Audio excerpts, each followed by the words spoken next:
কি এমন ঘটলো যে ডক্টর ইউনূসকে এত গুরুত্বপূর্ণ একটা ভাষণ ঈদের আগে দিতে হলো? এখানেই তার অসৎ উদ্দেশ্যটা খুব প্রকট হয়ে ওঠে।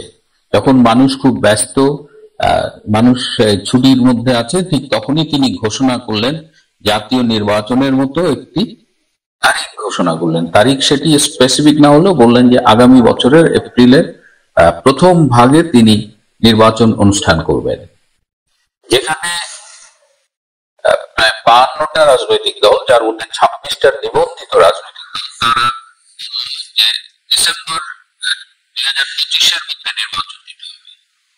তিনি শুনলেন না। সেনা প্রধান বললেন 1 জানুয়ারি থেকে নতুন সরকার দেখতে চান। ডক্টর ইউনূস সেটাও শুনলেন না। 2 তারিখে যমুনায় যে কয়েকটা রাজনৈতিক দল বসেছিল ঐকমত্য কমিশনের সাথে কথা বলতে, সেখানে জামাত বলেছিল এপ্রিল থেকে জুনের মধ্যে নির্বাচন করতে।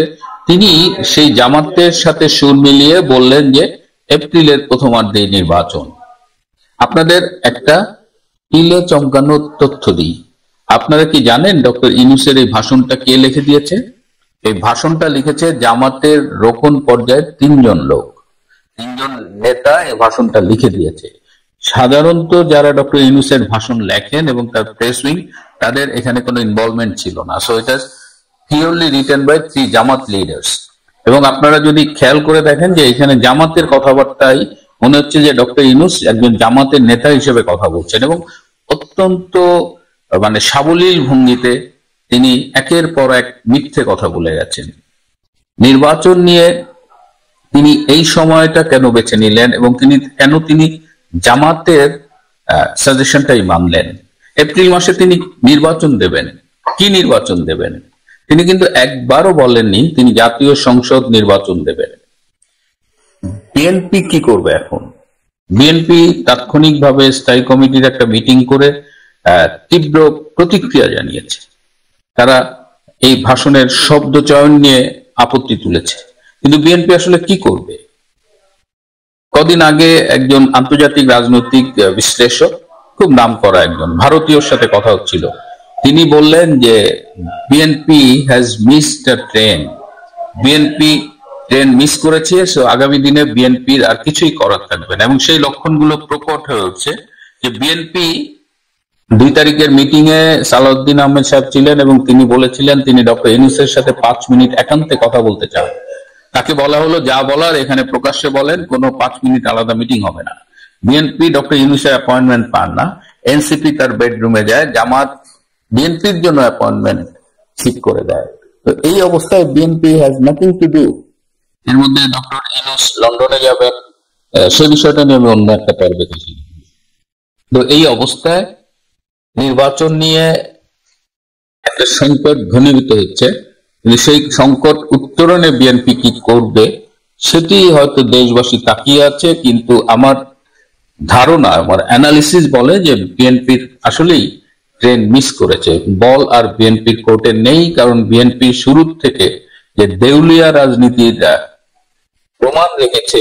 এবং আপনারা খেয়াল করবেন যে বিভিন্ন জায়গায় বিএনপির নেতৃবৃন্দের বিরুদ্ধে পুলিশ এবং সেনাবাহিনীর অ্যাকশন কিন্তু কঠোর হচ্ছে। ভবিষ্যতে এটি আরো বাড়বে। গত 9-10 মাসে বিএনপি যে অন্যায় অপরাধগুলো করেছে সেইগুলোর অনেকগুলোর প্রেক্ষিতে মামলা হবে এবং বিএনপি তৃণমূল পর্যায়ের নেতা কর্মীর বিরুদ্ধে অ্যাকশন নেওয়া হবে। সুতরাং ডক্টর ইউনূস জামাতের প্রতিনিধিত্ব করছে, জামাত এনসিপি নিয়েই তারা করছে। এবং আমি অবাক হব না যদি এপ্রিলের দিকে বলা হয় যে একটি গণভোট অনুষ্ঠিত হবে এবং সেই গণভোটের মধ্য দিয়ে ডক্টর ইউনূস আগামী 5 বছর সরকার পরিচালনা করবেন, এরকম যদি খায়েশ তিনি প্রকাশ করেন এবং সেই অনুযায়ী যদি সেই ব্যবস্থাগুলো করেন, আমি অবাক হব না। এবং বিএনপি এর দায় নিতে হবে তাদের রাজনৈতিক দেউলিয়ত্ব, যার ফলাফল হলো আজকে ইউনূসের এই উদ্যোক্ত। এই ভাষণটা অসংখ্য মিথ্যাচারে ভরা। তিনি শুরুতে বলেছেন যুদ্ধ বিধ্বস্ত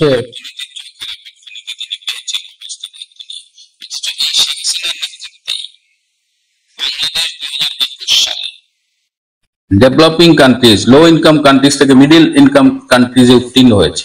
বিশ্বব্যাংক বাংলাদেশের অর্থনৈতিক উন্নয়নকে বলেছে যে বিস্ময়কর উন্নয়ন, রোল মডেল, অনেক অনেক বিশেষণ দেওয়া হয়েছে এবং মানুষের জনজীবন, কোয়ালিটি অফ লাইফ, তার লিভিং কোয়ালিটি, তার এক্সপেন্ডিচার অ্যাবিলিটি সবকিছু বেড়েছে। 2008 সালের বাংলাদেশ আর শেখ হাসিনার এই গত 16 বছরের বাংলাদেশ সিগনিফিকেন্টলি ডিফারেন্ট। এবং গত প্রায় 10 মাসে কিছুই করতে পারেনি ডক্টর ইউনূস, সব ক্ষেত্রে ব্যর্থ। অথচ তিনি শেখ হাসিনার সেই ট্রিমেন্ডাস অর্থনীতিতে বলছেন যুদ্ধ বিধ্বস্ত অর্থনীতি। কি চরম মিথ্যেবাদী একটা লোক। করিডোর নিয়ে তার উপদেষ্টাই বলেছে নীতিগতভাবে সম্মত হয়েছে, করিডোর দেবে, আর এখন তিনি বলছেন যে চিলে কান নিয়ে গেছে। বিদেশি পাচারের কথা বলেন, টাকা পাচার হয়েছে, 1 টাকাও ফেরত আনতে পারেনি, কিন্তু শেয়ার মার্কেট থেকেই তার সরকার 90,000 কোটি টাকা হাওয়া করে দিছে। এটা ওই শেয়ার মার্কেটের তাদের অনুসারী লোকজনই বলে, এটা অন্য কেউ বলে না। তো এরকম মানে পদে পদে মিথ্যে কথা বলে সে রীতিমতো সেনাবাহিনী এবং বিএনপির প্রতি চ্যালেঞ্জ ছুড়ে দিয়েছে এবং বিএনপি এই চ্যালেঞ্জে কিছুই করতে পারবে না। সেনা প্রধান যে বলেছিলেন তিনি 1 জানুয়ারি নতুন সরকার ক্ষমতায় দেখতে চান, সেনাবাহিনী ব্যারাকে ফিরে যেতে চায়। কালকে ভাষণের পরে ক্যান্টনমেন্টে ভীষণ উত্তেজনা তৈরি হয়েছিল। সেনা প্রধান তাৎক্ষণিকভাবে বেশ কিছু উচ্চপদস্থ সেনা কর্মকর্তাদের সাথে মিটিং করেছেন, তারা ক্ষোভ প্রকাশ করেছে। পুরো সেনা ক্যান্টনমেন্টই কিন্তু 31শে ডিসেম্বরের পরে আর বাইরে থাকতে চায় না, তারা সবাই ব্যারাকে ফিরে আসতে চায়। কিন্তু ডক্টর ইউনূস সেনা প্রধানকেও চ্যালেঞ্জ ছুড়ে দিয়েছে হোয়াট হি ক্যান ডু। সেনা প্রধানের এইখানে ভূমিকা নিয়ে আমার সন্দেহের কথাটা আজ আমি আপনাদের সাথে বলবো। এই যে জামাত ইউনূস যা করছে এবং সেনা প্রধান যে একটা ডক্টর ইউনূসের বিপরীত একটা অবস্থা নিয়েছে, এবং আমরা প্রায় শুনছি বলছি যে ডক্টর ইউনূস এবং জেনারেল ওয়াকারের মধ্যে তারা করে মুখোমুখি দাঁড়িয়ে আছে, হ্যাঁ, তাদের আর পয়েন্ট অফ নো রিটার্নে চলে গেছে। কিন্তু আসলেই কি তাই? আমরা কি একটু সন্দেহের তালিকায় সেনাপ্রধানকে রাখতে পারি যে সেনাপ্রধান also part of this game? তিনি মুখে যাই বলুক, তিনি জামাতের পারপাসই হয়তো আলটিমেটলি সার্ভ করবে।